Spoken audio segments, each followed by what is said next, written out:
leitura de Mateus 4. A seguir, foi Jesus levado pelo Espírito ao deserto para ser tentado pelo diabo. E depois de jejuar 40 dias e 40 noites, teve fome. Então o tentador, aproximando-se, lhe disse: Se és filho de Deus, manda que essas pedras se transformem em pães. Jesus, porém, respondeu: Está escrito, não só de pão viverá o homem, mas de toda a palavra que procede da boca de Deus.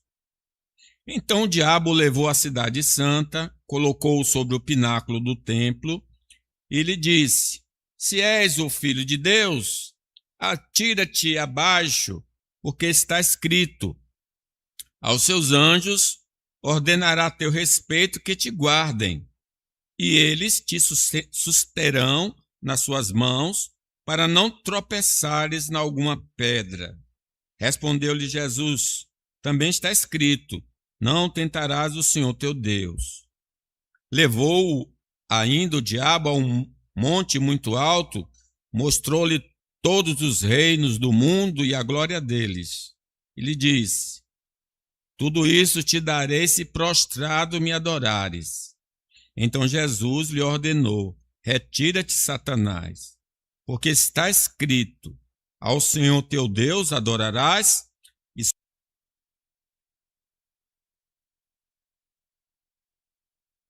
vieram anjos e o serviram. O tema é as tentações do diabo. Nós vimos pela manhã que está na agenda de Deus os dias ou o dia que nós seremos tentados. Deus já botou lá na agenda e disse: diabo, vá lá visitar Leda e pronto, acabou. Disse até que tem um dia mau. Paulo disse: há um dia mau, um dia que realmente as forças do inferno resolvem nos visitar, evidentemente por autorização divina. Deus não tenta ninguém. Cada um é tentado pelos seus próprios desejos ou pelo instrumento do diabo, mas Deus autoriza a tentação.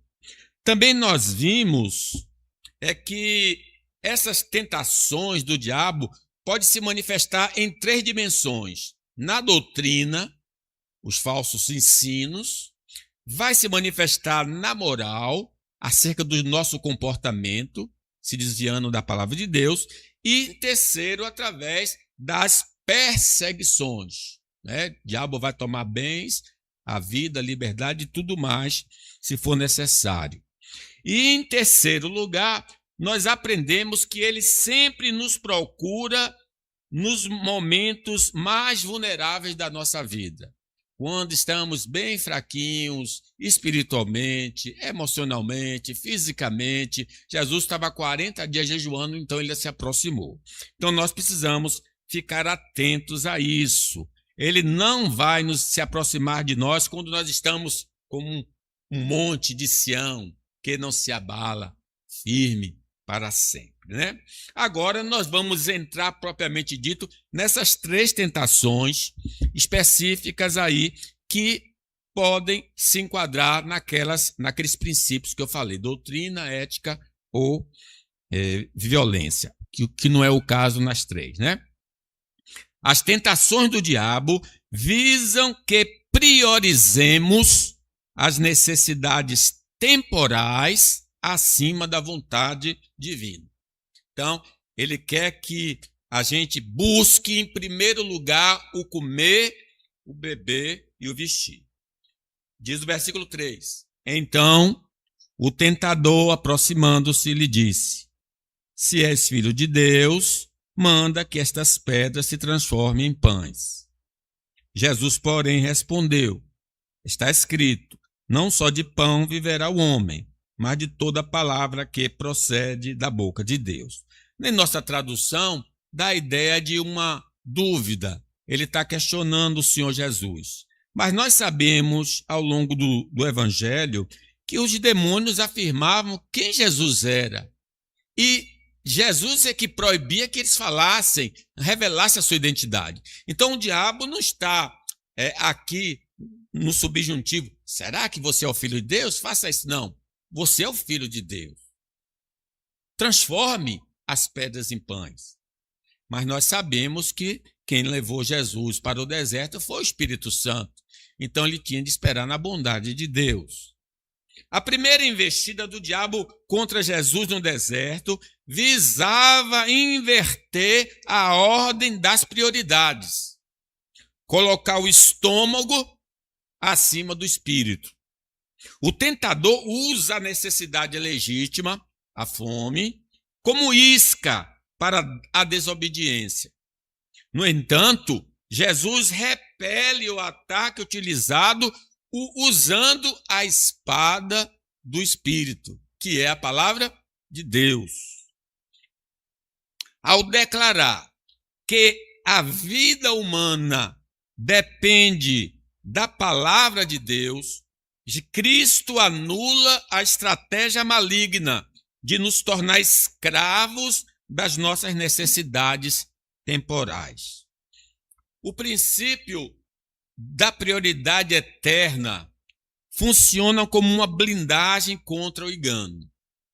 Nós precisamos buscar o tesouro do céu e não da terra. O adversário tenta nos atrair com o que é passageiro, prazer, poder ou posses. Mas essas ofertas só são eficazes se o nosso coração as deseja como tesouro. Ao alinharmos nossos valores com os de Cristo, aplicamos o princípio de Mateus 6:21. O que é que diz? Porque onde está o teu tesouro, aí estará também teu coração. Se o nosso tesouro está na vontade divina, o nosso coração torna-se imune às tentações que visam apenas a satisfação imediata e temporal. Diferente de Adão, que cedeu ao desejo do fruto para ser como Deus, Jesus no deserto manteve sua submissão absoluta. O diabo tentou seduzir Jesus a trocar a providência divina pelo controle humano sobre as necessidades físicas. Nós, porém, carregamos a tendência adâmica de priorizar o comer, o beber e o vestir acima do reino. É por isso que geralmente nós estamos ansiosos, porque sempre a gente está preocupado com as contas, com comer, beber, vestir. Essa ambição por segurança material é o terreno onde o inimigo planta as suas piores ciladas. O que é que diz Paulo a Timóteo? Ora, os que querem ficar ricos caem em tentação e cilada, e em muitas concupiscências insensatas e perniciosas, as quais afogam os homens na ruína e perdição. O apóstolo Paulo é enfático ao dizer que o anseio desenfreado pelas riquezas não é apenas um desejo, mas uma armadilha que conduz o homem a um desejo intenso e insensato e leva à perdição. Quando o nosso objetivo primordial é cumprir a vontade de Deus, lembre que Jesus disse: a minha comida é fazer a vontade do meu Pai. As atrações por segurança terrena perdem naturalmente o seu fascínio sobre nós. O discípulo estava: come, Senhor, come. Não, a minha comida não é essa, não. A minha comida é fazer o que o Pai deseja. No entanto, se invertermos essa prioridade, corremos o risco de abandonar o tesouro da vida eterna em troca de um conforto temporário. O exemplo do jovem rico serve como um alerta solene. Ele preferiu manter suas posses a seguir o Messias, provando que um coração ancorado no visível torna-se incapaz de abraçar o invisível. Jesus deixou claro que os que confiam na riqueza dificilmente entram no reino dos céus. É mais fácil um camelo passar fundo de uma agulha de que um rico entrar no céu. Por isso tenhamos cuidado, porque onde estiver o nosso tesouro, ali estará o nosso coração. O exemplo de Judas, o traidor, é um aviso terrível. Ele desfrutou do privilégio inigualável de caminhar 3 anos ao lado do Senhor, ocupou o cargo de apóstolo e a confiança de ser o tesoureiro do grupo. Contudo, sua ambição oculta pelo dinheiro tornou-se um laço e o prendeu. Por 30 moedas, ele trocou a herança da vida eterna pela condenação, provando que o amor ao dinheiro é capaz de cegar até quem está diante da própria luz, diante do próprio Senhor. Devemos guardar nosso coração com temor, pois onde depositamos nosso tesouro, ali entregaremos nossa lealdade. Não podeis servir a 2 senhores. A história dos hebreus no deserto revela o perigo de um coração insaciável, mesmo debaixo da nuvem da proteção divina e alimentados pelo milagre do maná. O povo permitiu que a nostalgia da escravidão corrompesse sua fé. Eles choraram pelos peixes, pepinos e alhos do Egito, desprezando a provisão pura de Deus como algo insatisfatório. Eles chegaram a dizer sobre o maná: esse pão vil, estou cansado disso. Lá no Egito nós tínhamos pepino, melões e cebolas, e todo dia tem que comer esse maná de manhã, de tarde, de noite. Eles amaldiçoaram o pão de Deus. Esse é o retrato da alma, irmãos, que em vez de satisfazer-se na presença de Deus, torna-se prisioneira dos apetites, preferindo o conforto de uma prisão farta à liberdade de um deserto dependente do Senhor.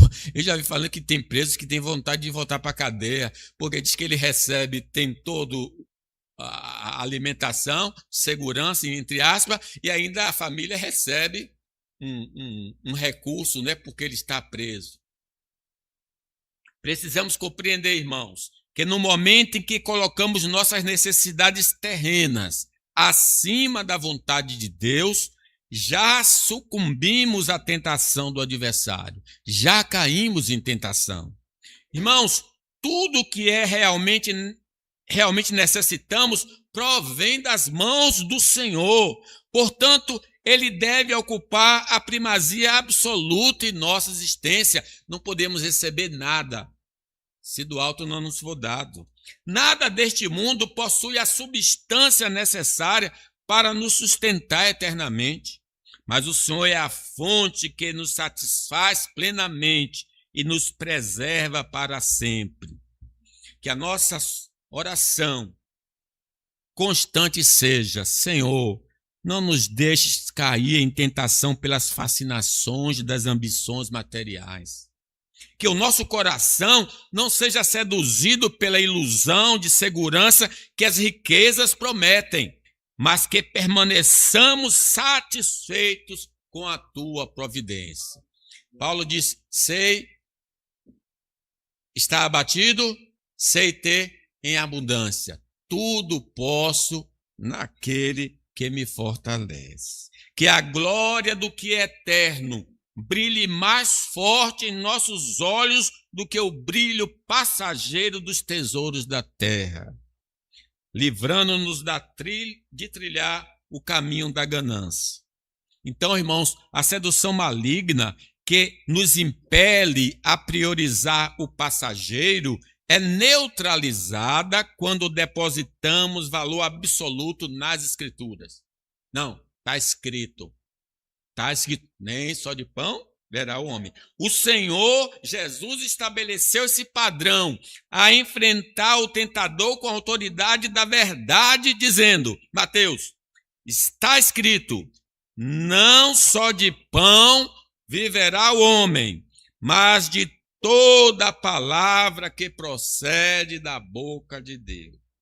Jesus não negou a necessidade do pão. Tanto é que eles ensinam o pão nosso de cada dia nos dá hoje. Mas afirmou a supremacia da palavra de Deus. Ao responder ao diabo como está escrito, ele revelou que o sustento espiritual é a base que nos permite suportar as carências físicas.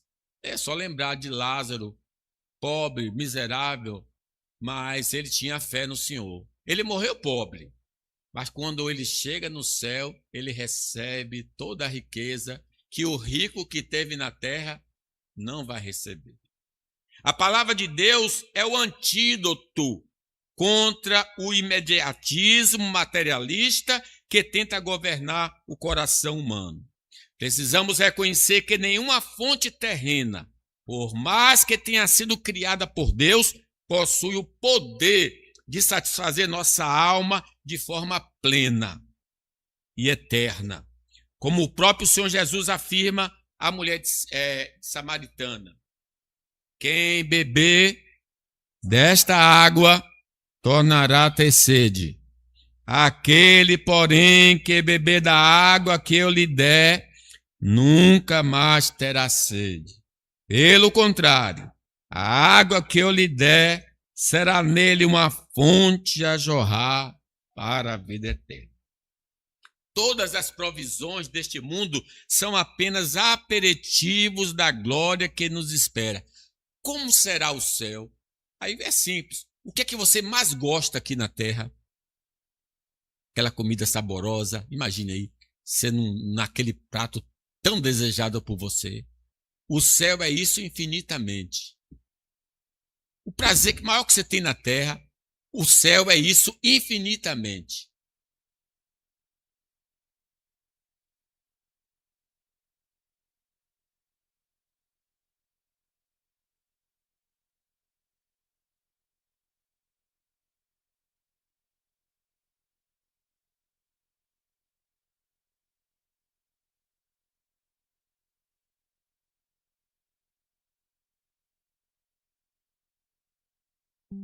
Vida, mas precisamos vigiar para que essas bênçãos não se tornem deuses em nossos corações.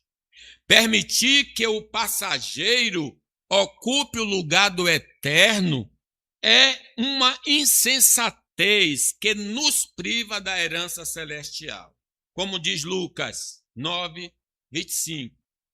Que aproveita ao homem ganhar o mundo inteiro e vir a perder-se ou causar dano a si mesmo. Neste mundo, nada vale o preço da nossa salvação. Jesus triunfou sobre a tentação utilizando a autoridade da palavra, estabelecendo para nós o caminho da vitória. Para priorizarmos o que é eterno em vez do temporário, precisamos de um conhecimento profundo das Escrituras. Ele vai vencer não dando paulada no diabo, ele só vai dizer: está escrito, está escrito, está escrito. Somente por meio delas, das Escrituras, somos capazes de avaliar com clareza a natureza dos nossos desejos, discernindo se são impulsos da nossa natureza caída ou inclinações santas que glorificam a Deus. Agora a segunda tentação.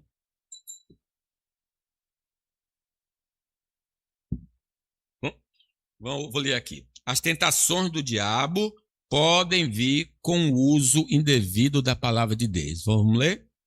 Então, o diabo levou a cidade santa, colocou sobre o pináculo do templo e lhe disse: se és filho de Deus, atira-te abaixo, porque está escrito: aos seus anjos ordenará a teu respeito que te guardem, e eles te susterão nas suas mãos, para não tropeçares. Só para destaque aqui, ele citou uma parte do Salmo 91, que o pessoal bota dentro de casa no Salmo 91 aberto para espantar demônios. O diabo usou o Salmo 91. O diabo não tem medo do Salmo 91 aberto em qualquer casa. Ele tem medo da pessoa que vive o Salmo 91, que anda de acordo com o Salmo 91. As tentações do adversário podem ser extremamente sofisticadas, manifestando-se até mesmo pelo meio do uso indevido e distorcido da palavra. Vocês gostam da palavra? Eu vou usar a palavra para seduzir vocês. Ao levar Jesus ao pináculo do templo, o diabo não sugeriu um erro grosseiro, mas uma confiança presunçosa, baseada em uma promessa bíblica retirada do seu contexto. Isto é, em nenhum lugar da Bíblia você vai encontrar que Deus manda a gente cometer suicídio. Não, o diabo diz, pode cometer aí o suicídio, porque Deus vai mandar um anjo e vai te salvar. Ao citar o Salmo 91, o tentador tentou induzir Jesus a testar a fidelidade do Pai de forma imprudente. Isso nos ensina que o conhecimento da letra, sem a submissão do Espírito da verdade, pode ser transformada em uma cilada espiritual. Embora a palavra de Deus seja inerrante e perfeitamente harmoniosa, a história bíblica nos alerta que o adversário pode instigar homens a manipulá-la para fins malignos, que são os falsos profetas. Olha o que uns falsos profetas estavam fazendo na região da Galácia. Vamos ver aí Atos 15. Alguns indivíduos que desceram da Judéia ensinavam aos irmãos: se não vos circuncidardes, segundo o costume de Moisés, não podeis ser salvos. Tendo havido da parte de Paulo e Barnabé contenda e não pequena discussão com eles, resolveram que esses dois e alguns outros, dentre eles, subissem a Jerusalém aos apóstolos e presbíteros com respeito a essa questão. Esses indivíduos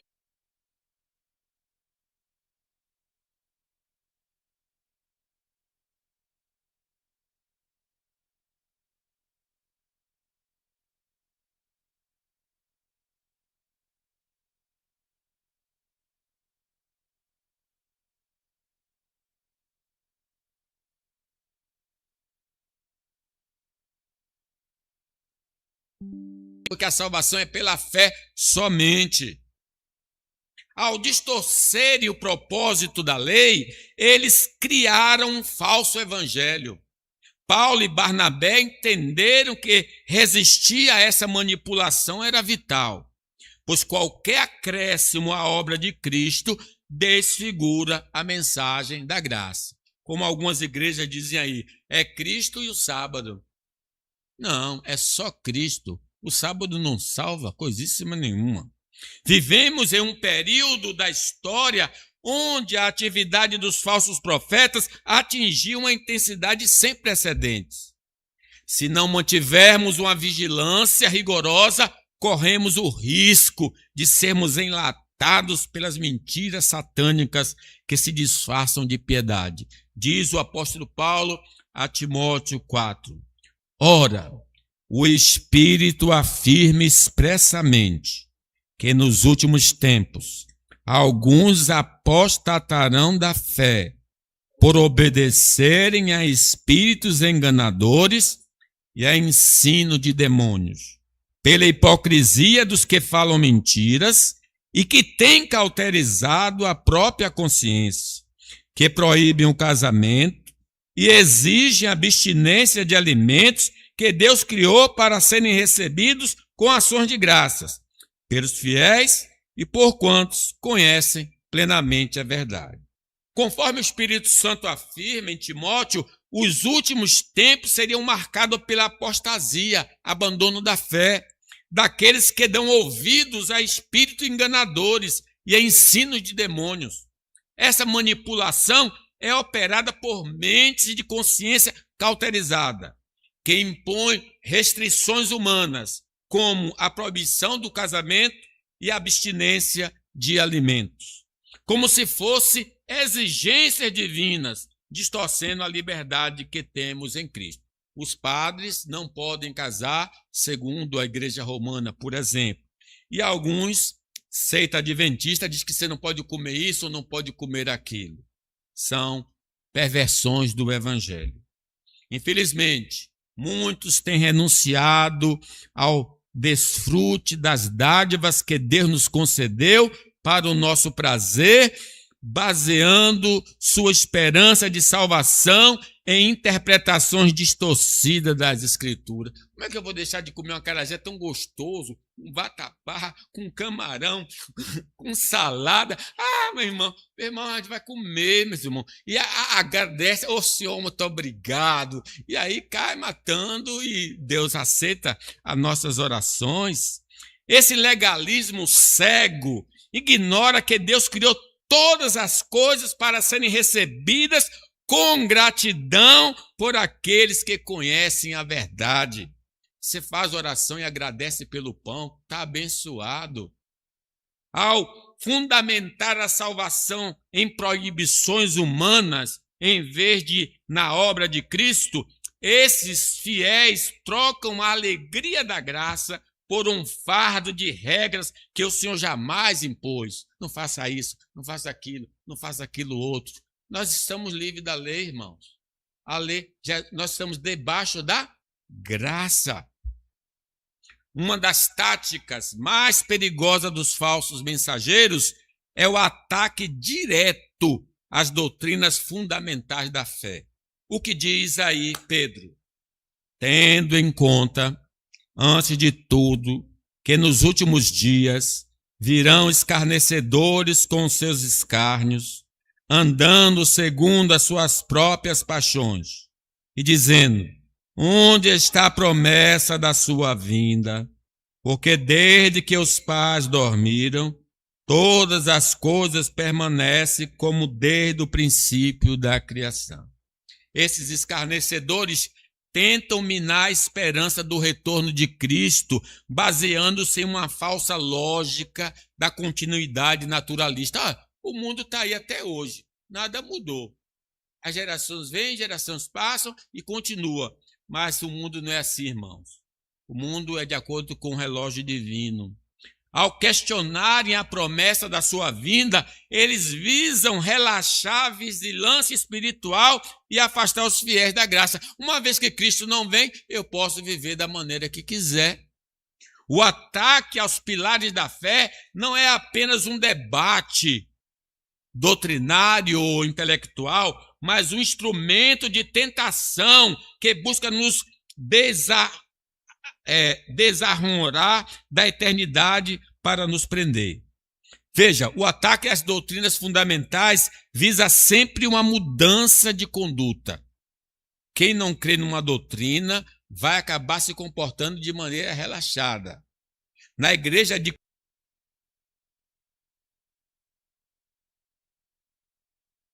com um propósito maligno.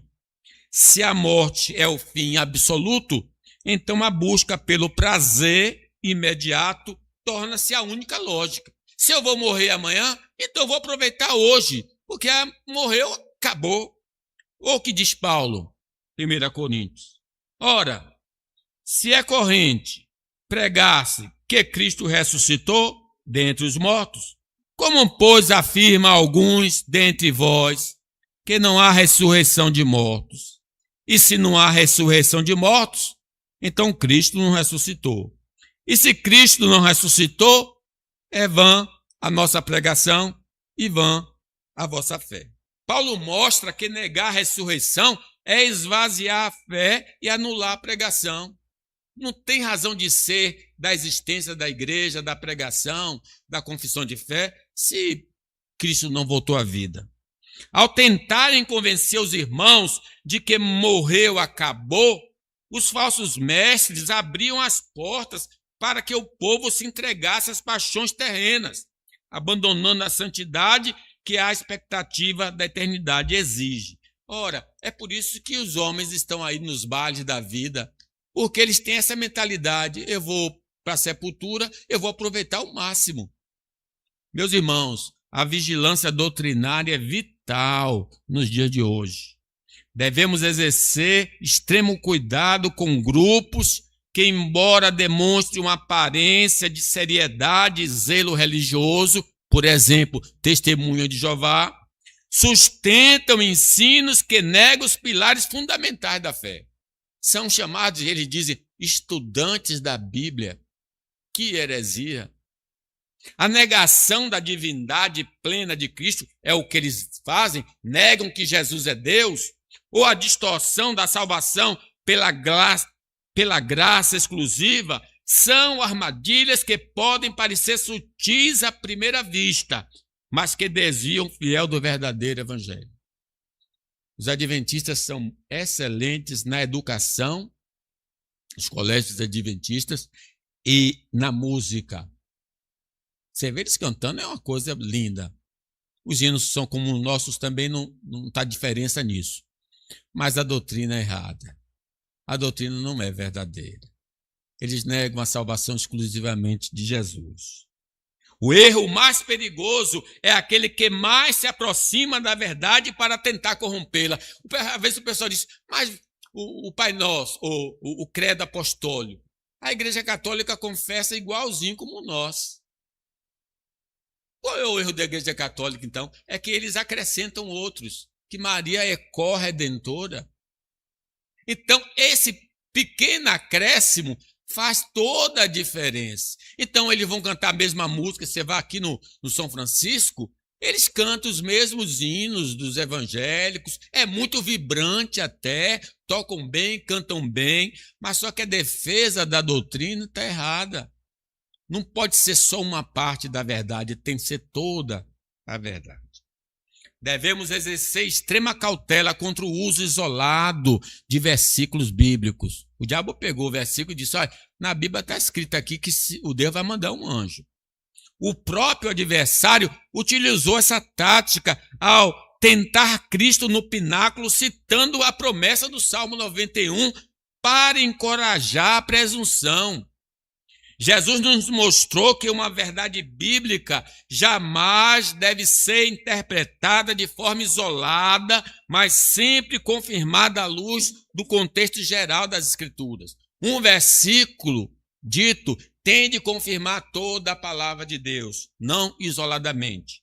A nossa segurança contra o engano reside na harmonia doutrinária.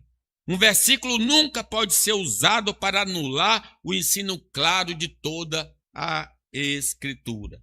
Eu vejo muita citação assim, olha, tudo que pedis em oração crendo, recebereis. Alguém diz, olha, pode orar porque Deus disse que se eu pedir vai dar. Mas também está escrito, diz que tudo que nós pedirmos segundo a sua vontade, ele nos ouve. Então um versículo completa o outro. Ele quer dizer isso. Tudo que nós pedimos que estiver dentro da vontade de Deus vai se concretizar. Na hora de Deus e no momento de Deus.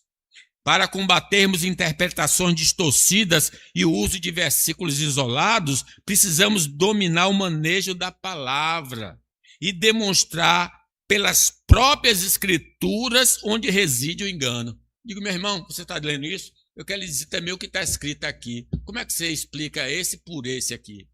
Aqui está afirmando uma coisa, você está dizendo que é outra. Então quem é que está errado? A Bíblia não pode estar errada. Então quem está errado é o sujeito, né? O Senhor Jesus nos deixou o exemplo supremo da resistência intelectual e espiritual. Ele não aceitou interpretação parcial, mas rebateu com a totalidade da verdade. Mateus 4, 7. Respondeu Jesus. Também está escrito, não tentarás o Senhor teu Deus.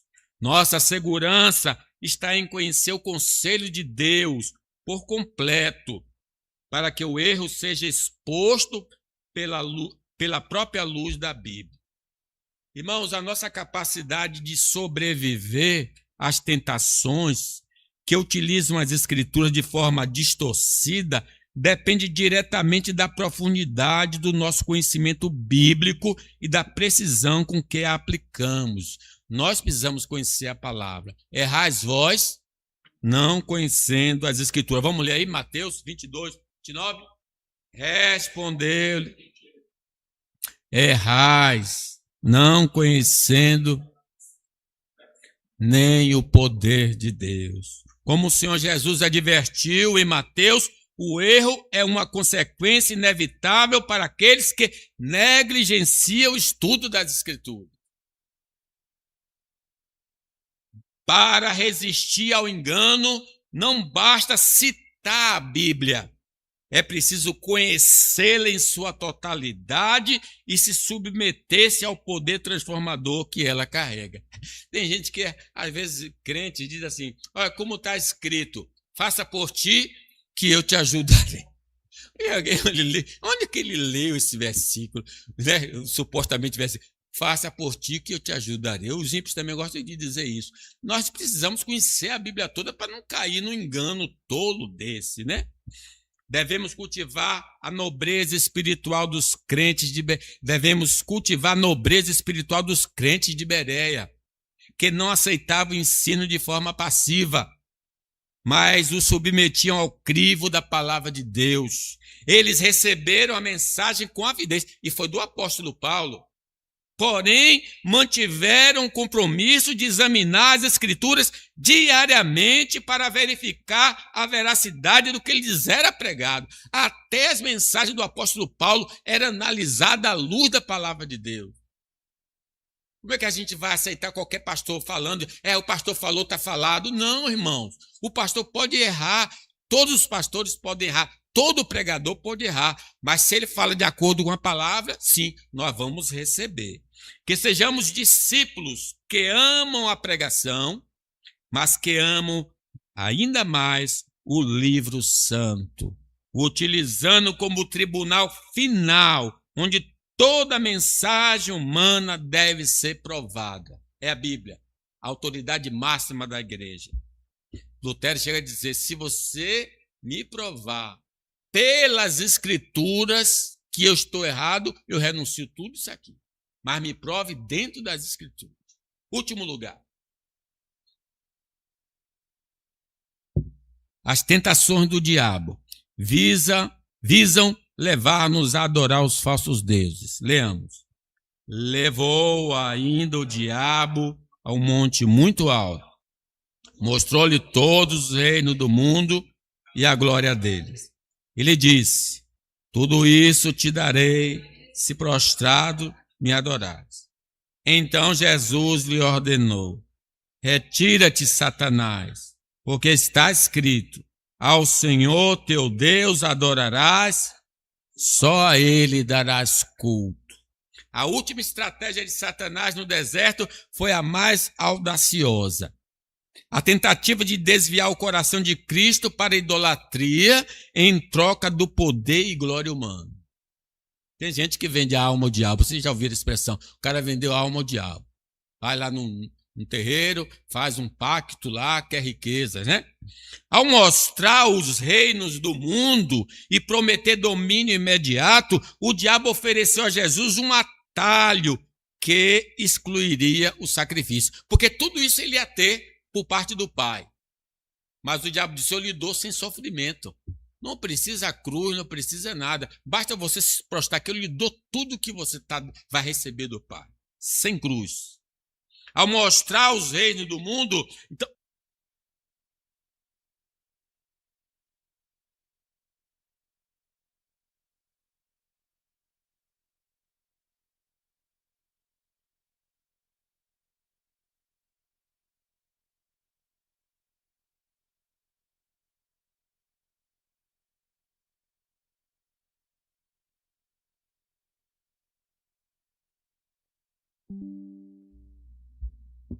meus irmãos, precisamos vigiar contra a tendência humana de fragmentar a glória de Deus entre falsas divindades e padroeiros.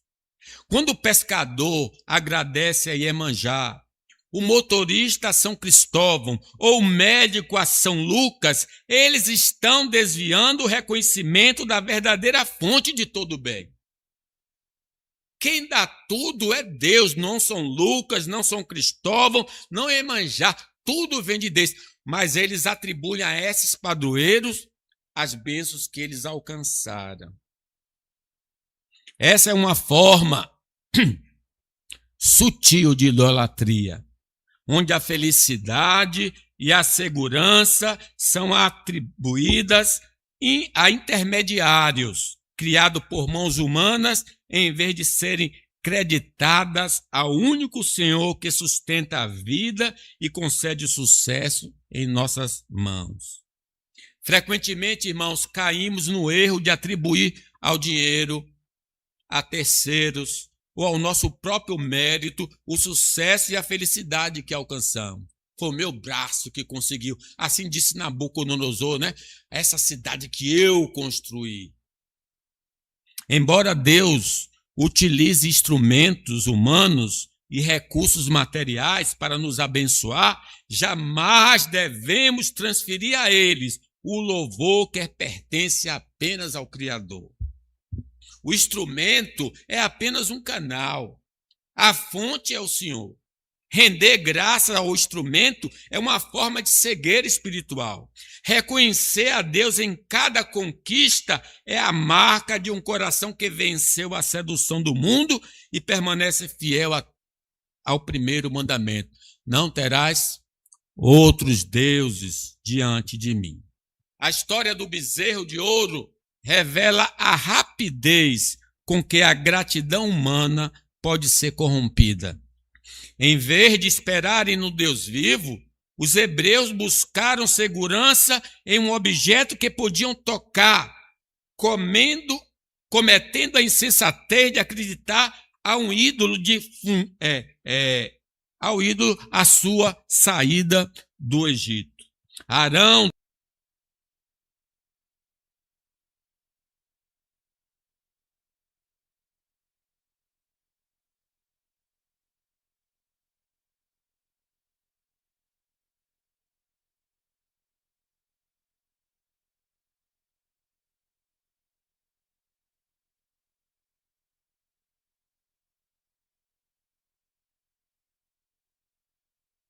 que quase destruiu Israel no deserto. A gente chega a algum lugar e diz, foi fulano que me ajudou. Não estou dizendo que Deus não usou ele como instrumento. A gente é obrigado por ter usado o Senhor fulano, ciclano como instrumento. Mas se nós chegamos aonde chegamos, até aqui nos ajudou o Senhor. O que diz Reis?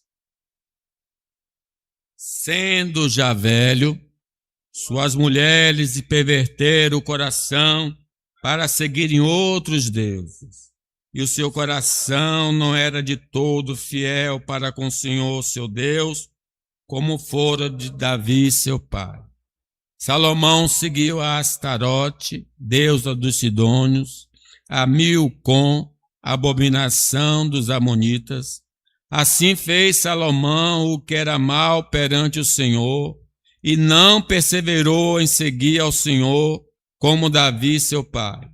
Neste tempo, edificou Salomão um santuário a Quemos, abominação de Moabe, sobre um monte fronteiro a Jerusalém, e a Moloque, abominação dos filhos de Amon.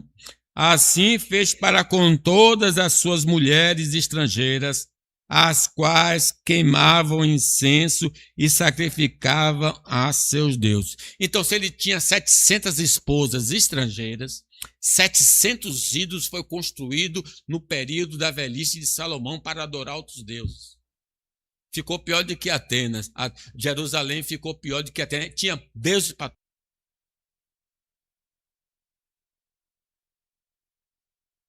queda espiritual lenta e devastadora. A perversão do coração de Salomão não ocorreu de repente, mas foi fruto de concessões e aliança que Deus havia proibido. Deus proibiu o homem de ter várias mulheres. Deus proibiu o homem de casar com mulheres que não temiam ao Senhor. E ele fez tudo isso que Deus tinha proibido. E aí, no fim, deu o que deu. Ao queimar incenso a deuses estrangeiros para agradar suas mulheres, Salomão dividiu sua lealdade e cometeu o que era mal perante o Senhor. Esse relato nos ensina que a adoração é exclusiva.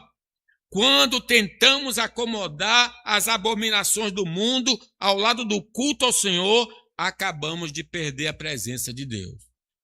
Temos o ídolo em casa e Deus sai na hora. Aí nós ficamos sozinhos com o ídolo. O chamado de Cristo em Lucas é radical. A renúncia diária e o carregar da cruz são as únicas formas de segui-lo verdadeiramente. Quem tenta poupar sua vida para os seus próprios prazeres acabará por perdê-la. Mas quem a entrega por amor a Cristo encontrará a vida eterna. Devemos zelar pela família como uma das bênçãos mais sublimes que recebemos, mas jamais permitir que ela ocupe o trono que pertence exclusivamente a Deus. Amar pai, mãe ou filhos acima de Cristo é uma forma sutil de idolatria que nos torna indignos do seu reino. O verdadeiro discípulo compreende que a melhor maneira de amar sua família é amando a Deus em primeiro lugar, pois somente quando o Senhor é a nossa prioridade absoluta, nossos afetos humanos tornam-se ordenados e santos. A distinção entre o Criador e as criaturas ou invenções humanas é absoluta. Enquanto falsas divindades falham por falta de onipotência e onisciência, o nosso Deus é o único que subsiste por si mesmo. Ele é o único Deus vivo e verdadeiro. Ele não precisa de nada. Nós precisamos de tudo dele. Reconhecer que Deus é a fonte de todo o bem, é o único detentor do poder soberano, é o que nos protege da idolatria. Não há, irmão. Esses deuses supostos que existem por aí são imaginações da mente humana. Se Deus é o único, onipotente, qualquer outra fonte de segurança é um engano. Que nossa gratidão seja direcionada exclusivamente àquele que é o alfa e o ômega, o princípio e o fim de todas as coisas. A vitória final sobre a idolatria foi selada no momento em que Jesus reafirmou a exclusividade do culto divino. Mateus 4. Então, Jesus lhe ordenou: retira-te, Satanás, porque está escrito: ao Senhor teu Deus e só a ele darás culto. Ao ordenar que Satanás se retirasse, o Senhor nos ensinou que a adoração não é negociável. Colocar Deus em primeiro lugar é o escudo definitivo contra as ofertas de glória deste mundo. Quando decidirmos que só a Ele daremos culto, as promessas do adversário perdem o seu brilho e a sua força. Vencer a tentação não é apenas resistir ao pecado, mas é prostrar-se diante do único que é digno de receber toda a nossa lealdade. Meus irmãos, a ansiedade pela subsistência é uma forma sutil de desconfiança do caráter de Deus. Jesus nos adverte que a inquietação com comer, beber e vestir é uma característica daqueles que não conhecem a Deus, o Pai. Nossa sobrevivência espiritual e emocional depende de uma inversão de valores. Em vez de corrermos atrás das coisas, devemos correr atrás do reino. Buscar em primeiro lugar seu reino e a sua justiça, e as demais coisas vos serão acrescentadas. Quando Deus ocupa o primeiro lugar, as demais necessidades deixam de ser um fardo e tornam-se provas da fidelidade divina, pois o Pai sabe exatamente do que precisamos antes mesmo de pedirmos.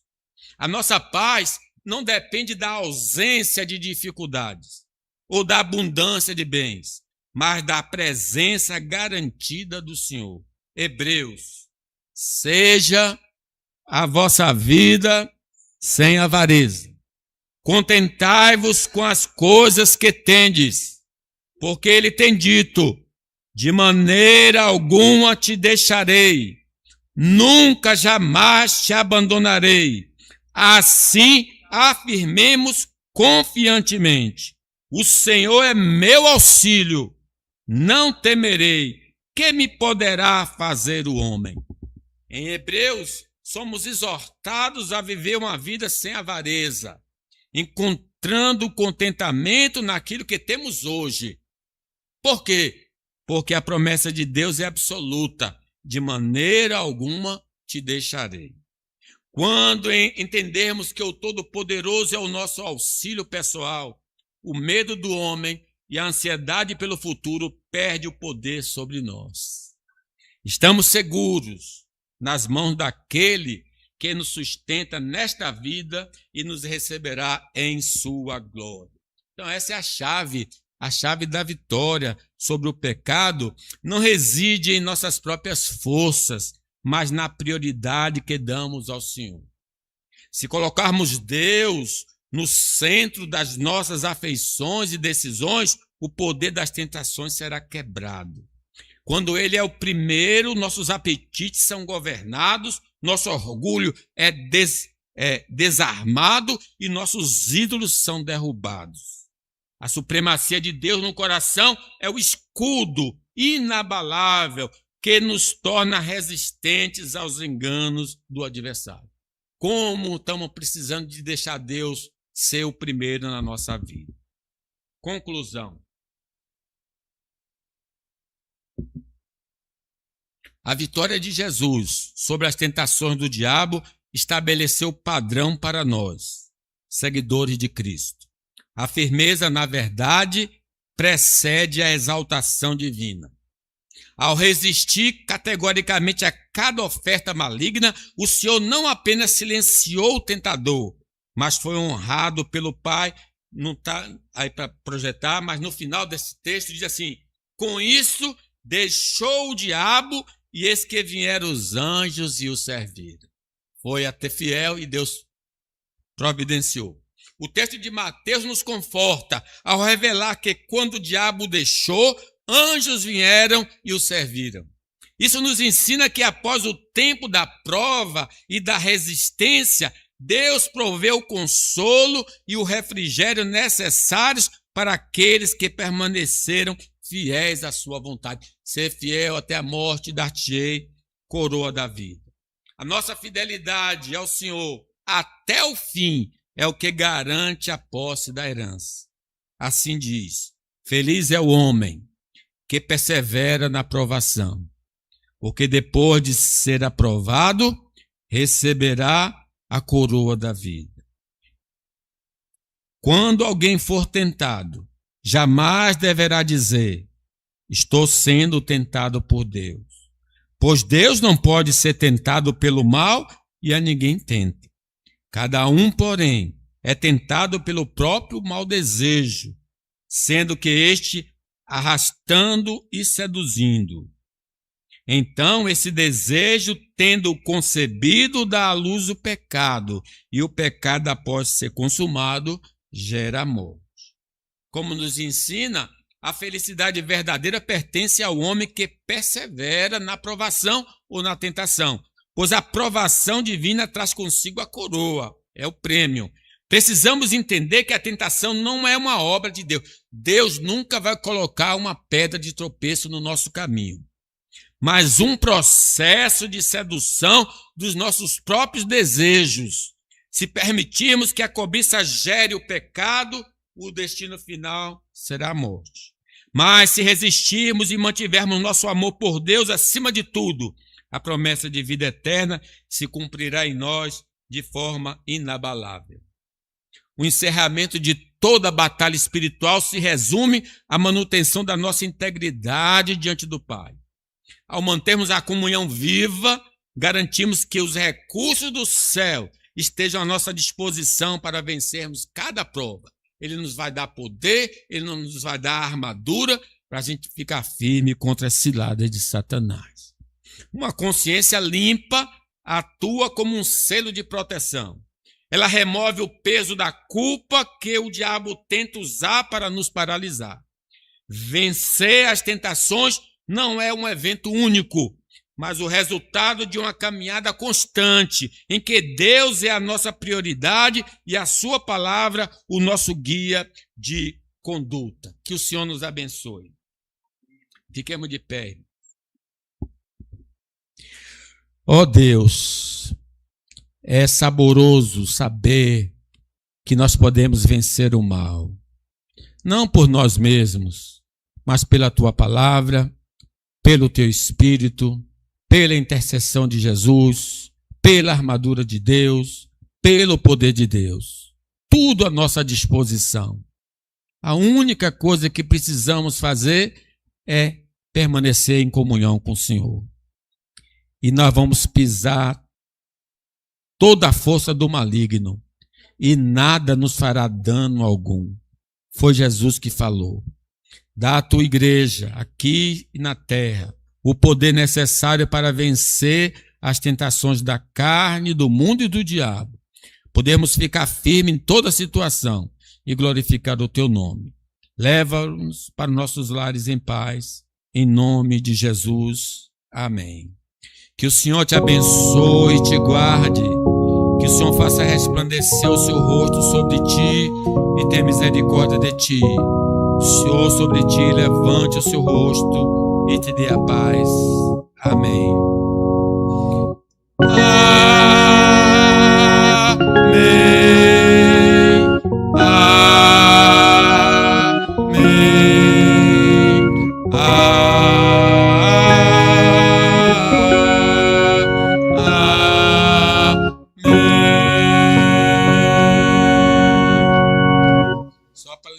Amanhã não haverá culto devido a esse feriadão aí, viu? Amanhã não haverá culto, só quinta-feira.